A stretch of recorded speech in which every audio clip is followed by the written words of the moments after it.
একটা মাদক মামলা ছিল। এটা অষ্টম অতিরিক্ত জেলা জজ আদালতের একটা মাদক মামলায় নাজমুল হাসান উনার বিরুদ্ধে একটা রায় হয়, সেটা হচ্ছে 7 বৎসর কারাদণ্ড আর 10,000 টাকা জরিমানা অনাদায়ে 3 মাসের সাজা। ওই মামলায় উনি আজকে এখানে আত্মসমর্পণ করে জামিন চেয়েছেন।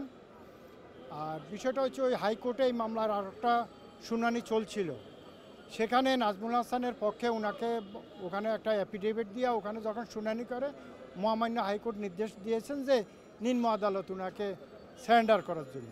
মহামান্য হাইকোর্টের আদেশের আলোকে আজকে উনি এখানে সারেন্ডার করছেন। আচ্ছা, আমরা গতকালকে গণমাধ্যম সূত্রে জানতে পেরেছি যে ওনার পরিবর্তে আরেকজন জেল কেটেছে, তারপরে নাকি 24 ঘন্টার মধ্যে উচ্চ আদালত নিম্ন আদালতে আত্মসমর্পণ নিতেছে। এই ঘটনা আসলে কতটা সত্য বা না, এটা নাজমুল হাসান সাহেব এটা সম্পর্কে জানি না কে আত্মসমর্পণ করলো কে করলো না নাজমুল হাসানের পরিবর্তে।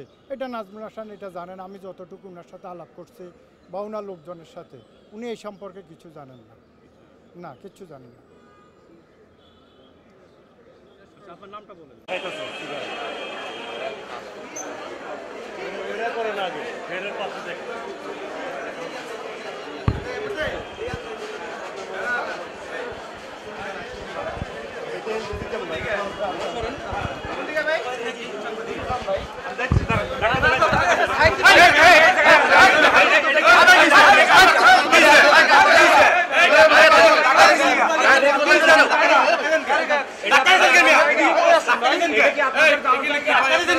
সাংবাদিকের দায়িত্ব পালন করেন।